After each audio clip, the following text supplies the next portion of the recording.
Today we are discussing Hyderabad state in independent India. The term Hyderabad state is very special. What is Hyderabad state? We are not saying Telangana state. We are saying Hyderabad state. Hyderabad state is the state which was ruled by Nizam. Hyderabad state is part of the Nizam's dominion, which became part of the Indian Union when in 1947, August 15th, India became independent. Hyderabad was not part of the independent India. Hyderabad state we are talking about today is the state ruled by erstwhile Nizam and later getting integrated into Indian Union. So today we are going to talk about the Hyderabad state in independent India. This is the period between September 1948 to 1956. Why this date? September 1948 is the period when the Hyderabad state was merged with Indian Union. I am using the term merger, or you can use the term accession. It is not independence. It is merger or accession. These are the political terms used in 1948 September 17th when the Indian Union has organized an operation, a military operation merging this territory with Indian Union. So this is the period we are talking about. So beginning with the role or the part being the part of Indian Union, and next 1956 is the deadline. What is this 1956? 1956 signifies the formation of Andhra Pradesh. So the period is with the merger with Indian Union, we are talking till the formation of Andhra Pradesh. What has happened in this Hyderabad state? So the topic deals with, that is, first one is introduction, then formation of popular ministry under Burgula Ramakrishna Rao in 1952 and the Mulki agitation. Then demand for demand of the locals for employment, which is known as Mulki movement, and city college incidents and its importance in the future course of Telangana history. And last one is, this concludes with the Justice Jagan Mohan Reddy Committee report, which was submitted in 1953. So this period, this class intends to deal about these topics today. First, let's see what is happening on 17th September 1948. We call it as Operation Polo. What is this Operation Polo? As we have already discussed in the other topics before, this Operation Polo is nothing but, this is Indian Union's army entering into Hyderabad and forcibly merging or taking the Nizam's territories into accession into Indian Union. That is Operation Polo. A Major General J.N. Chowdhury, Jayanto Natha Chowdhury, led this operation from one side. There are other generals too, like Major General Rudra was there, who is coming into Hyderabad's territory from other side.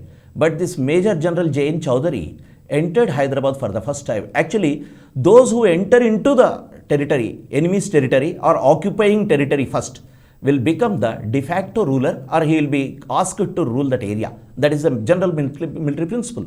That is why J.N. Chowdhury, as he has entered into Hyderabad state and the capital, that is Hyderabad first. So J.N. Chowdhury became the military ruler of Hyderabad state immediately after the surrender of Idrus. This Idrus is none other than the military commander of Nizam. He surrendered, as we can see the image, Idrus surrendering before Major General J.N. Chowdhury. So after Operation Polo, this man, Major General J.N. Chowdhury, became the military administrator of Hyderabad state. And this continued for a few months, you can say for about 1 year. So in December 1949, a new dispensation came into Hyderabad. A new authority has come into Hyderabad, that is civilian government. What is this civilian government? Till now you have the military rule under J.N. Chowdhury. And then December 1949, a new administrator, a Indian Civil Services officer, Mr. M.K. Vellodi, was appointed as the Chief Minister of Hyderabad state. Chief Minister, remember this word, appointed as chief minister. We are not saying the elected chief minister. Elected chief minister will be through elections only. He was appointed as the chief minister of Hyderabad state. Why he has to be appointed? Why the transition from the military government to civilian government? This is very interesting. What has happened? Many of the books, actually, we could not give such materials. We could not get the materials before. But with the opening of document which was not in the public domain, which was a restricted document, that is Sundarlal Committee report. This is very important. This can be asked in your examination. Sundarlal Committee, Pandit Sundarlal Committee report. What is this Pandit Sundarlal Committee report? Pandit Sundarlal Committee was appointed by Nehru when there was allegations that lot of excesses were committed by Indian Army when they were entering into Hyderabad or taking power into their hands. Many people, especially Muslims, who were not Razakars. Razakars force, Razakars are the people who were the hoodlums, who are the gangsters like people. That is, what you call, it is not a military force, but they were under the Nizam's control, but at the same time they were creating panic in the entire Telangana. This Razakar force is a different story. But Muslims, all Muslims are not Razakars. Not all Razakars are Muslims. This is another point we should remember or we should recollect. Many people, many landlords, though Hindu landlords, they were aligned with Razakars. Though Razakar movement having a base of a Islamic resurgence in that sense, it is not just a Muslim force. It is a feudal force. This Razakar force was completely subjugated by Indian Army, no doubt. But at the same time, thousands of innocent Muslims were killed en route by Indian Army. This was the allegation. And this allegation was countered. To counter this allegation was countered in the parliament by some people. Then again, Pandit Sundarlal Committee was appointed by Nehru to look into this. And 3-member committee came to Hyderabad. They have toured extensively in the entire area. And finally, they came out with a report. What does that report say? That report said, yes, it's true. There were many excesses. Excesses means it is not in hundreds. It is in thousands. He is giving around 25 to 30,000 casualties or deaths because of these excesses. Non-Razakar Muslims were targeted by Indian Army. This was the saying. Then Sardar Patel asked to stop this report, not to table it or not to make it open. And under the pressure of Sardar Patel's only contention was this will diminish the morale of the Indian Army. This was his contention. So finally, because of this pressure, this document became a restricted document, a secret document, and it was in the archives till 2012. This became open now. But whether they came out with the report or not, it's a different story. But what has happened? Sundarlal Committee report clearly said there were excesses. And at the same time, there were allegations on Indian Army's rule in Hyderabad state. Because already this is a very, very tumultuous situation. It is simmering situation in Hyderabad state. One dispensation has gone, one rule has gone, Nizam has gone, and people were completely to change themselves to the other rule, Indian Union's rule. In this period, there were a lot of problems, and Indian Army was in the middle of the storm. So, the excesses were discussed in the parliament also. These are all the recordings we have in the parliamentary proceedings. So finally, what has happened? Because of these allegations and debates, the military rule was replaced by a civilian government under Mr. M.K. Vellodi, an ICS officer. His rule started from 26 January 1950 till March 1952. March 1952 is the date when the next government is coming, that is Burgula Ramakrishna Rao's elected government will come. So, what has happened with Nizam? Now, a civilian government has come into existence in 1950 from 26 January. At the same time, another change is also happening in the political scenario. Till now, Nizam was the ruler. Nizam was the king. Nizam was everything. Now, it is not that. Now, this part is part of the Indian Union, and Nizam was offered a new post, that is Raj Pramukh. Raj Pramukh, you can equate with the governor of today, but this Raj Pramukh post was offered to him, and he took the oath on 26 January as the Raj Pramukh. So, very interesting thing happened. After the accession of Telangana into Indian Union, two things changed. One thing is, the rule has changed, no doubt. But many of the officials of Nizam were imprisoned or kept in the house arrest, under house arrest. But only Nizam was spared. Nizam was spared and he became the Raj Pramukh. Why he has become Nizam Raj Pramukh? It is again a different story, because it deals with the Indian Union's policy with the princely states. Because I am talking about this because many will have a question. Idrus surrendered and he was arrested. His Prime Minister Layak Ali was arrested, and many other officials were imprisoned or thrown away. But Nizam is still there as the Raj Pramukh. Why it has happened? This is purely because of the policy of the Indian Union to deal with the princely states, to merge them into an Indian Union in a better way. Then, what is the extent of Hyderabad state during this period? Nizam's territory, if we just quickly go back to the previous periods, lots of things we talked about in Qutub Shahi or Asaf Zahi period. Finally, when it came to 1948, the areas under Nizam's rule, when it was acceded to India, you have these territories. First, 9 Telugu districts of Telangana. Why we are calling 9 Telugu districts? 10 Telugu districts were there till recently. Now it is 31. We call 9 because when these things were talked about, it was 9 districts. 9 districts of Telangana, 4 districts of Karnataka of present day, and 4 Marathi districts in Aurangabad division. So, 4 in Maharashtra gone, later 1956, 4 into Karnataka. So, what has happened? The remaining 9 Telangana districts, what we call today as Telangana, the Telugu speaking areas were the part of Hyderabad state. What are the districts? You can see there were 16 districts. Altogether, all these districts were grouped into 16 districts, and all these 14 were placed into 4 divisions. One division, Aurangabad division. That is Aurangabad, Beed, Nanded and Parbhani. These are all part of Maharashtra. Then Gulbarga division, Bidar, Gulbarga, Usmanabad and Raichur. This is part of Karnataka. Forget these two. For your examination, these two things, you have to remember that there are 4 divisions. That is Aurangabad plus Gulbarga. You need not worry about the districts. But come to our Telangana state of present day and the parts of Telangana in those days. There are 2 divisions, 2 more divisions. First is Aurangabad, second is Gulbarga, third is Gulshanabad. What is Gulshanabad? Today we call it as Medak. Medak division was known as Gulshanabad division. What are they? What districts were there in Gulshanabad division? Atraf-e-Balda. Atraf-e-Balda.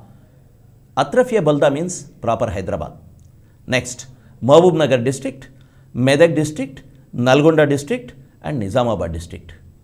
Leave this Nizamabad district. All the areas what we call today as South Telangana are into Medak division.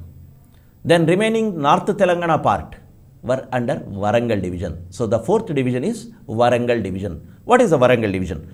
Adilabad, Karimnagar, Warangal. These 3 districts are part of Warangal division. Then what about Khammam? Khammam was part of Warangal in those days. So North Telangana was part of, mostly, you can say broadly, North Telangana districts of today were part of Warangal district.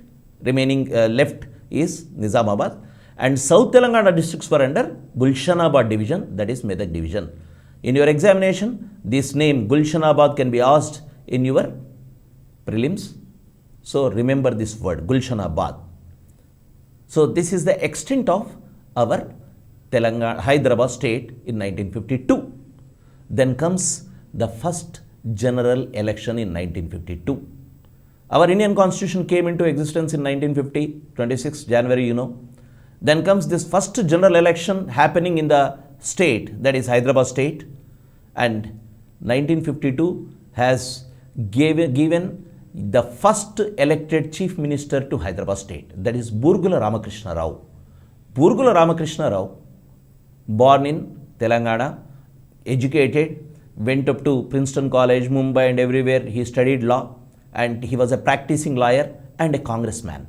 Burgula Ramakrishna Rao's history we have studied in Telangana history long ago, in other topics also.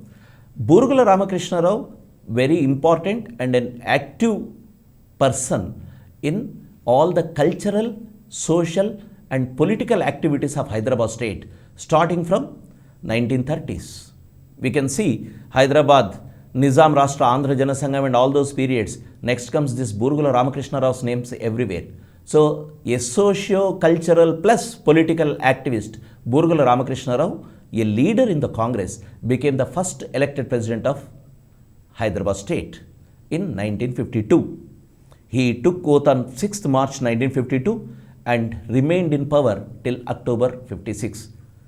To sum up some generalizations about Burugula Ramakrishna Rao's period, tenure, we'll have other topics.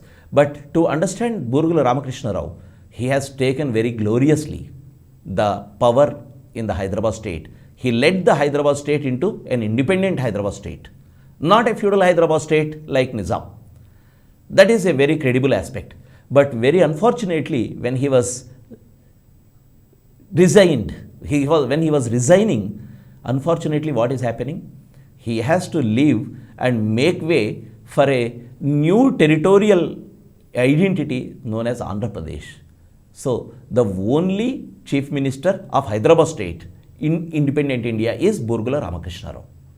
He has to accept the merger of Hyderabad state with Andhra state to form Andhra Pradesh. This was the beginnings and end of it. We will be talking about Burugula Ramakrishna Rao's position in the next chapter when we talk about the formation of Andhra Pradesh and different aspects happening in between. Then we will talk about it. Now, Burugula Ramakrishna Rao had 8 members in his ministry. As we can see, Digambar Rao Bindu, a stalwart, Home, K.V. Rangareddy, Excise and Forests, Vinayak Rao Vidyalankar, Commerce and Industries, G.S. Melkote, Finance and Statistics, Mehdi Nawaz Jeng, Public Health and Public Works, Marri Channareddy, Agriculture and Planning, Anna Rao Gnanamukhi, Rural Reconstruction and Education, Shankar Dev, Social Welfare. Among these names, we have a few names which we will be talking about in the next chapters also. So, I will be mentioning about them now. One is K.V. Rangareddy, remember about this leader. K.V. Rangareddy, on whose name we have a district too. K.V. Rangareddy was a grand old man who has contributed to the identity of Telangana starting from 1930s till his death. Then G.S. Melkote was one of the person who was actively involved in Hyderabad city also as a social activist plus a political activist. And Marri Channareddy, as we know him, he was the leader, he was the cabinet minister in Burugula Ramakrishna Rao ministry. Later, he became chief minister, he became governor, he has taken up many posts. He became chief minister of Andhra Pradesh twice in different periods. Then, these are the important people. These 8 members were in the cabinet of Burugula Ramakrishna Rao. We have to talk about the achievement of Burugula government. What are the achievements? Before talking about the achievements, we should bring out the scenario what was unveiling immediately after 1948 September 17th. Once Nizam has gone, once we are into Indian Union, whether into military rule or a civilian rule, what are the changes happening in the government? What are the changes happening in the society? What are the changes happening in the people's psyche? This is very important because Hyderabad state is very interesting because it has undergone lots of changes very fast. It was part of Nizam, became independent state. It was opposing, again became part of Andhra Pradesh. Even after becoming part of Andhra Pradesh, again it was fighting for its identity. So Hyderabad state or Telangana. Now Telangana is part of Hyderabad state. But then Karnataka and Maharashtra were there. That is why we call it as Hyderabad state only, not Telangana. Telangana is part of Hyderabad state. So here, the conditions which were present during this period are very, very interesting. What was the condition? Just I am trying to unveil the aspects what is happening. One thing, in economic side or rural agricultural scenario, we talk about the feudal system. Nizam is a feudal, he is a king. Under him, you have paigas, that is nobles. You have zamindars, you have big landlords. Under him, you have many people who are completely ruling the rural scenario. They are the people who are really dictating terms in rural society. Now, at this juncture, we should remember 1948 September 17, we are having another context too. What is the another context? I am trying to explain the scenario so that we can understand what government of Burgula could achieve or could not achieve. The other scenario is there are other contending forces, that is Telangana Armed Struggle Forces under the leadership of CPI, who were fighting the landlords. They were fighting the Razakars, they were fighting the landlords who are led by Nizam. Nizam is the pinnacle. Nizam is at the top of the pyramid, and below you have the Paigas, nobles and royals. Then you have the Zamindars and landlords. So this entire economic system, this feudal pyramid, at the top is Nizam. So communists were fighting Nizam. At the same time, Razakars were also there in the ground. They were fighting Razakars. And they were fighting the landlords supported by this feudal system. So 17 September 1948, there were third force known as communists in the area. One is Nizam, second is Indian Union, the third force is communists. In this juncture, what is happening? Military government is coming, and its military government, wherever there is a military government, its first priority is law and order. They have to fight for law and order, they have to restore law and order. Then only you can talk about the civil administration and other things. So it has happened in the initial years.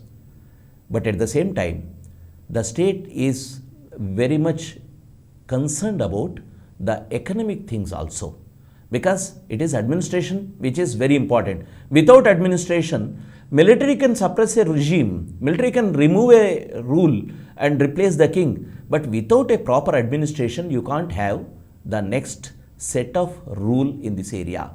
So these things are happening here. Then what is happening in society? The entire society is undergoing a process of change. What sort of change? First, we can talk about the simmering. Simmering means the situation which is boiling in the society. One is Muslims were targeted by the Indian army according to Sundarlal Committee report. At the same time, now as the Nizam's rule has gone, there is some sort of discontent in the society, in the Muslim society, number one. Second thing, the people who were completely ignored in this period were into power. Congress, which could not make any impact under Nizam rule, though they were fighting. Communists, remember, communists and Congress, both were fighting on the same line. At some point of time, you can say communists were having upper hand over the Congress in many areas. That is why when the next elections are happening, most of the seats were, in 55 elections, most of the seats were won by communists in Telangana than Congress. This is very interesting. Why it is happening? Because communists were having their power, their influence in the rural packets, especially in Nalgonda, Warangal. You can see there is a strong centers of anti-Nizam, anti-feudal movement. So this is one thing. In this scenario, what is happening? The first concern of the state is economic stability. You can capture the area, but it will not give you the rule. You should have economic stability. What was the condition of economy in this period? Economics were very bad. Why? Nizam was spending money on the arms in this period. Spending money on arms, and then the whole administration was in disarray in the last 2 years. In this background, the condition of Hyderabad state, economic condition was bad. Very interestingly, this economic condition becoming bad is happening after a long time. After the Salarjung reforms, as we have studied before, Salarjung reforms gave Hyderabad economic stability by 1880. And after 1880, by 1920s or 30s, the ruler of Hyderabad has become so rich. Nizam was the richest man in the world. So that economic stability has gone back. Now that economic stability has to be brought back. This is first concern. Second concern is abolition of Jagirdari system. Abolition of Jagirdari system will definitely ease the rule, because Jagirdars, landlords, all these people were the real power structures in the rural scenario. If you don't remove these structures, if you don't remove this system, what will happen? The entire society will collapse. Because the same feudal system will be there, but people are in independent India. It will not suit the new democracy. So that is why the next system is, next abolition of Jagirdari system is the another achievement. Third one is land reforms. We'll talk in detail about the land reforms in the next few minutes. And land reforms are the important thing. And very interestingly, Hyderabad state has brought in land reforms in 1949 to 1952, which are progressive, which gave some results. Not completely, it has changed the production relations in the village side, but at least it could change to some extent. And next point is countering communists. Burgula Ramakrishna Rao has another task, that is communists, because Communist Party, as just now I said, Communist Party was so powerful. In the rural scenario, in the rural landscape, they had a lot of influence. All this influence was very important to stabilize the government. Otherwise, because by 1952, when Burgula has taken over the power, by this time they have gone back. Means the Telangana armed struggle was on a setback. They are not fighting in the villages, but still they did not completely give up arms. So what has happened? Countering the influence of communists is the next task of Burgula government. Then Mulki rule. This is the soul of your Telangana issue. Always we fought for the employment, and Mulki, Gair Mulki are the terms, mantras we always had in our discourse. Mulki rule, Burgula came to power. Within a few months he has to encounter a new situation where Mulki movement has started. So this is the next point. And last is creation of trust and confidence in law and order. Definitely, this is the essence of all these things. Burgula government has to counter all these issues, economy, on the economic front, on political front, and the law and order front. So we will see what are the achievements Burgula government has done.